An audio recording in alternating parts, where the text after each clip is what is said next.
شروع اللہ کا نام لے کر جو بڑا مہربان نہایت رحم والا ہے۔ الف لام میم۔ اس میں کچھ شک نہیں کہ اس کتاب کا نازل کیا جانا تمام جہانوں کے پروردگار کی طرف سے ہے۔ کیا یہ لوگ یہ کہتے ہیں کہ پیغمبر نے اس کو از خود بنا لیا ہے؟ نہیں، بلکہ وہ تمہارے پروردگار کی طرف سے برحق ہے، تاکہ تم ان لوگوں کو ہدایت کرو جن کے پاس تم سے پہلے کوئی ہدایت کرنے والا نہیں آیا، تاکہ یہ رستے پر چلیں۔ اللہ ہی تو ہے جس نے آسمانوں اور زمین کو اور جو چیزیں ان دونوں میں ہیں سب کو 6 دن میں پیدا کیا، پھر عرش پر جلوہ افروز ہوا۔ اس کے سوا تمہارا نہ کوئی دوست ہے اور نہ سفارش کرنے والا۔ کیا تم نصیحت حاصل نہیں کرتے؟ وہی آسمان سے زمین تک کے ہر کام کا انتظام کرتا ہے، پھر ہر کام ایک روز جس کی مقدار تمہارے شمار کے مطابق 1000 برس ہوگی اس کی طرف رجوع کرے گا۔ اسی شان کا ہے وہ خالق جو پوشیدہ اور ظاہر کا جاننے والا ہے، غالب ہے، بڑا مہربان ہے۔ وہی جس نے ہر چیز کو بہت اچھی طرح بنایا، یعنی اس کو پیدا کیا اور انسان کی پیدائش کو مٹی سے شروع کیا، پھر اس کی نسل ایک قسم کے خلاصے سے یعنی حقیر پانی سے بنائی، پھر اس کو درست کیا، پھر اس میں اپنی طرف سے روح پھونکی اور تمہارے کان اور آنکھیں اور دل بنائے، مگر تم بہت کم شکر کرتے ہو۔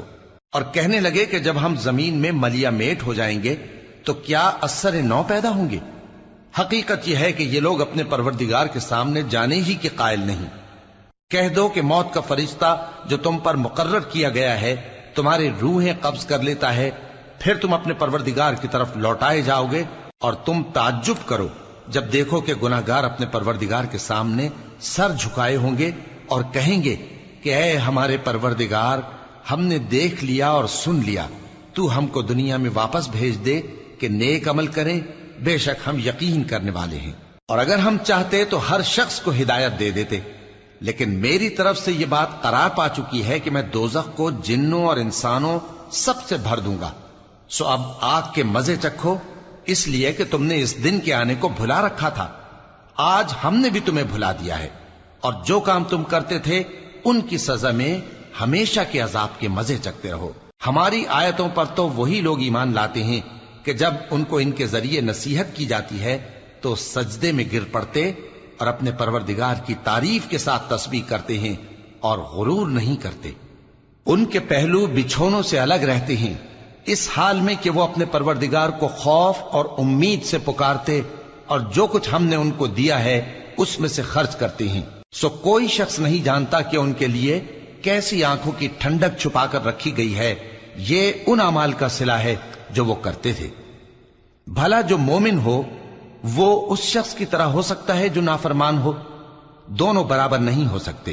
جو لوگ ایمان لائے اور نیک عمل کرتے رہے ان کے رہنے کے لیے باغ ہیں، یہ مہمانی ان کاموں کی جزا ہے جو وہ کرتے تھے، اور جنہوں نے نافرمانی کی ان کے رہنے کے لیے دوزخ ہے، جب چاہیں گے کہ اس میں سے نکل جائیں تو اس میں لوٹا دیے جائیں گے، اور ان سے کہا جائے گا کہ جس دوزخ کے عذاب کو تم جھوٹ سمجھتے تھے اس کے مزے چکھو، اور ہم ان کو قیامت کے بڑے عذاب سے پہلے دنیا کے عذاب کا بھی مزہ چکھائیں گے، شاید وہ ہماری طرف لوٹ آئیں۔ اور اس شخص سے بڑھ کر ظالم کون جس کو اس کے پروردگار کی آیتوں سے نصیحت کی جائے تو وہ ان سے منہ پھیر لے۔ ہم گناہگاروں سے ضرور بدلہ لینے والے ہیں، اور ہم نے موسیٰ کو کتاب دی تو تم ان سے ملاقات ہونے سے متعلق شک میں نہ ہونا، اور ہم نے اس کتاب کو بنی اسرائیل کے لیے ذریعہ ہدایت بنایا تھا، اور ان میں سے ہم نے پیشوا بنائے تھے جو ہمارے حکم سے ہدایت کیا کرتے تھے، جبکہ وہ صبر بھی کرتے تھے اور وہ ہماری آیتوں پر یقین رکھتے تھے۔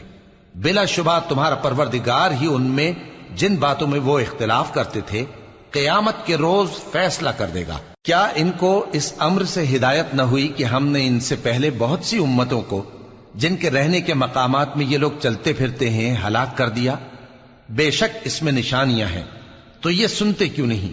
کیا انہوں نے نہیں دیکھا کہ ہم بنجر زمین کی طرف پانی رواں کرتے ہیں، پھر اس سے کھیتی پیدا کرتے ہیں جس میں سے ان کے چوپائے بھی کھاتے ہیں اور یہ خود بھی کھاتے ہیں؟ تو یہ دیکھتے کیوں نہیں؟ اور کہتے ہیں اگر تم سچے ہو تو یہ فیصلہ کب ہوگا؟ کہہ دو کہ فیصلے کے دن کافروں کو ان کا ایمان لانا کچھ بھی فائدہ نہ دے گا اور نہ ان کو مہلت دی جائے گی، تو ان سے منہ پھیر لو اور انتظار کرو، یہ بھی انتظار کر رہے ہیں۔